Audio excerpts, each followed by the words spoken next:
అనుదిన అరుణోదయ స్థుతి కార్యక్రమంలో అనుదినము మాతో కలిసి దేవుణ్ణి స్థుతిస్తున్న మా ప్రియ సోదరి సోదరులకందరికీ మన ప్రభు అయిన యేసుక్రీస్తు నామమున ప్రేమతో వందనాలు. ఉదయకాల ధ్యానాంశము, నీ విజ్ఞాపన ఏమిటి? నీ విజ్ఞాపన ఏమిటి అని చెప్పేసి చూస్తున్నాం. ఎస్తేరు గ్రంథము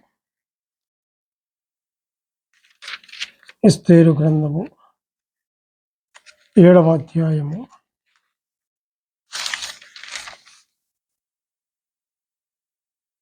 1వ వచనం. రాజును హామానును రాణి అయిన ఎస్తేరు నొద్దకు విందునకు రాగా, రాజు, ఎస్తేరు రాణి, నీ విజ్ఞాపన ఏమిటి? అది నీకు అనుగ్రహింపబడును. నీ మనవి ఏమిటి? రాజ్యములో సగం మటుకైనను నీకు అనుగ్రహించదనని 2వ నాడు ద్రాక్షారసపు విందులో ఎస్తేరుతో అనెను. అప్పుడు రాణి అయిన ఎస్తేరు ఎలాగో ప్రత్యుత్తరం ఇచ్చెను. రాజా, నీ దృష్టికి నేను దయ పొందిన దాననైన ఎడల రాజవైన తమకు సమ్మతి అయితే నా విజ్ఞాపనను బట్టి, నా ప్రాణమును, నా మనవిని బట్టి నా జనులను నాకు అనుగ్రహింపబడుదురు కాక అని చెప్పి చూస్తాను. ఇక్కడ గమనించినట్లయితే, నీ విజ్ఞాపన ఏమిటి? విజ్ఞాపన అనగా ప్రార్థించుట అని చెప్పవచ్చు. ఎస్తేరు రాజును విందుకు పిలిపించినప్పుడు అడిగిన ప్రశ్న ఇది. రాజు అడిగిన ప్రశ్న అయినప్పటికీ ప్రతి విశ్వాసి దేవుని దగ్గర విజ్ఞాపన చేయబద్ధుడై ఉన్నాడు. రాజు అడిగిన ప్రశ్న ఏమడుగుతున్నాడు? ఎస్తేరు రాణి, నీ విజ్ఞాపన ఏమిటి? అది నీకు అనుగ్రహింపబడును. నీ మనవి ఏమిటి? రాజ్యములో సగము మటుకైనను నీకు అనుగ్రహించదనని 2వ నాడు ద్రాక్షారసపు విందులో ఎస్తేరుతో అనెను అని చెప్పి చూస్తాం.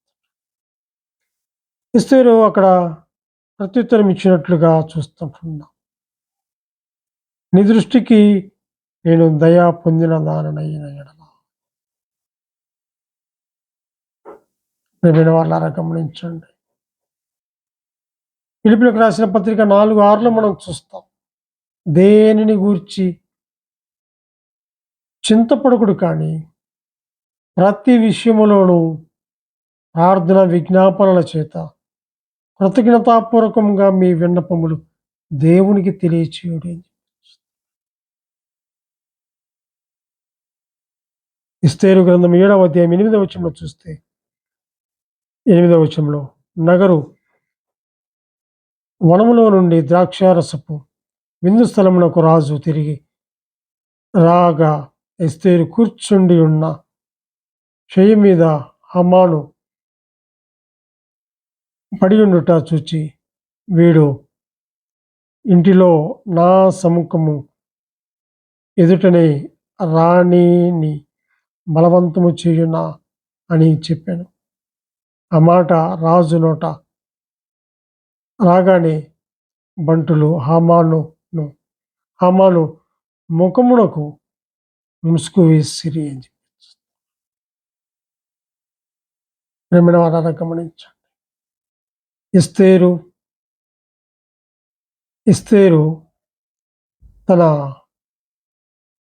ప్రజల కొరకు విజ్ఞాపన చేసింది.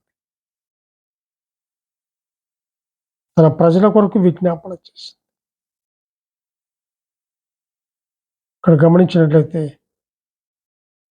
ఎస్తేరు ఎదుట తన ప్రాణం కొరకు విజ్ఞాపన చేయుట నిలిచెను అని చెప్పి.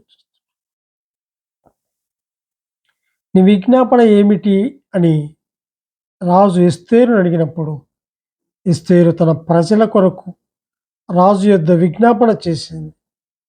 నీ దృష్టికి నేను దయ పొందిన దాననై ఎడల రాజు అయిన తమకు సమ్మతి అయితే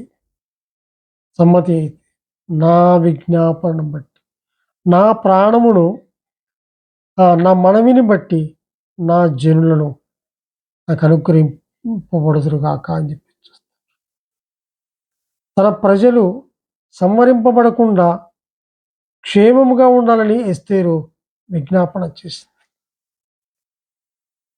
తన ప్రజలు క్షేమముగా ఉండాలని విజ్ఞాపన చేసినట్లుగా మనం చూస్తూ ఉంటున్నాం. అంత మాత్రమే కాదు కానీ దానియేలు గ్రంథంలో 9వ అధ్యాయము దానియేలు గ్రంథము 9వ అధ్యాయము 8వ వచనం చూసినట్లయితే 9వ అధ్యాయము 8వ వచనంలో ప్రభువా నీకు విరోధముగా పాపము చేసినందున మాకును మా రాజులకును మా అధిపతులకును మా పితరులకును ముఖము చిన్నబోనట్టుగా సిగ్గే తగి ఉన్నది అని చెప్పి అక్కడేమో ఎస్తేరు తన ప్రజల కొరకు విజ్ఞాపన చేసింది. ఇక్కడేమో దానియేలు గ్రంథంలో దానియేలు దేవుని కోపము తొలగించబడాలని విజ్ఞాపన చేశాడు. యోధులు బబులోను చెరలో ఉన్న కాలములో దానియేలు దేవుని యొద్ద విజ్ఞాపన చేయుటకు తన మనసును నిబ్బరము చేసుకున్నాడు. వారు దేవుని దృష్టికి తిరుగుబాటు చేసిన కారణమును బట్టి దేవుని కోపము వారి మీదకి రగులుకుంది. ఫలితంగా వారు చెరలోనికి కొనిపోబడ్డారు. యెరూషలేము పట్టణము నిందాస్పదమైంది. కాబట్టి దేవుని కోపము తమ మీద నుండి తొలగించుమని దానియేలు దేవుని దగ్గర విజ్ఞాపన చేశాడు. ఎస్తేరు తన ప్రజల కొరకు విజ్ఞాపన చేసింది. దానియేలు దేవుని కోపము తొలగించబడాలని విజ్ఞాపన చేశాడు. మాత్రమే కాదు కానీ 140వ కీర్తన 6వ వచనంలో గమనించినట్లయితే అయినను నేను యెహోవాతో ఇలాగూ మనవి చేయుచున్నాను, యెహోవా నీవే నా దేవుడవు, నా విజ్ఞాపనలకు చెవియొగ్గుము అని చెప్పి ఇక్కడ దావీదు భక్తిహీనుల చేతిలో పడకుండా తప్పించబడాలని విజ్ఞాపన చేశాడు. దావీదును సంహరించాలని దుష్టులు ఆలోచన చేశారు. వారు తమ హృదయాల్లో అపాయకరమైన ఆలోచనలు చేశారు. వారు నిత్యము యుద్ధము రేపడానికి ప్రయత్నం చేస్తారు. కాబట్టి వారి చేతిలో పడకుండా తప్పించమని దావీదు దేవుని దగ్గర విజ్ఞాపన చేశాడు. దేవుడు దావీదు యొక్క విజ్ఞాపన ఆలకించాడు. 66వ అధ్యాయము 19వ వచనంలో మనం చూస్తాం కదా, దేవుడు దావీదు యొక్క విజ్ఞాపన ఆలకించినట్లుగా మనం చూస్తాం. 66వ కీర్తన 19వ వచనంలో చూస్తే నిశ్చయముగా దేవుడు నా మనవి ఆలకించి ఉన్నాడు, ఆయన నా విజ్ఞాపన ఆలకించి ఉన్నాడు అని చెప్పి. కాబట్టి దావీదు భక్తిహీనుల చేతిలో పడకుండా తప్పించబడాలని విజ్ఞాపన చేసినట్లుగా చూస్తాం. ఎస్తేరు రాజు అడుగుతున్నాడు కదా, నీ విజ్ఞాపన ఏమిటి? ఆమె ఒకటే అన్నది. ఏమంటే నా ప్రజల కొరకు, నా ప్రాణమును నా మనవిని బట్టి నా జనులను విజ్ఞాపన చేసినట్లుగా చూస్తాం. దానియేలు దేవుని కోపము తొలగించబడాలని విజ్ఞాపన చేశాడు. ఇంత మాత్రమే కాదు, కానీ దావీదు భక్తిహీనుల చేతిలో పడకుండా తప్పించబడాలని విజ్ఞాపన చేశాడు. విజ్ఞాపన చేసి విధము ఆ భక్తులు చేసిన విజ్ఞాపన మనం చూస్తాం. అవును, మన ముందు ఎందరో భక్తులు జీవితాలు మనం చూస్తుంటాం. వారు జీవించినటువంటి జీవితం, వారి ప్రార్థన జీవితం, వారి విజ్ఞాపన జీవితం మన ముందు ఉంటుంది.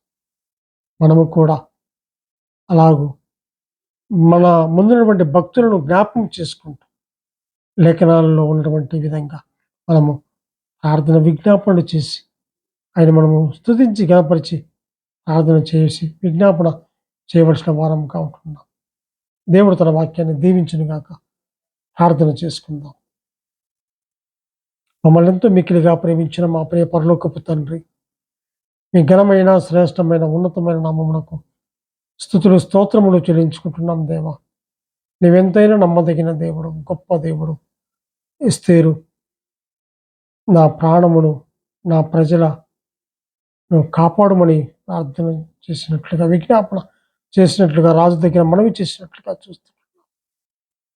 దానియేలు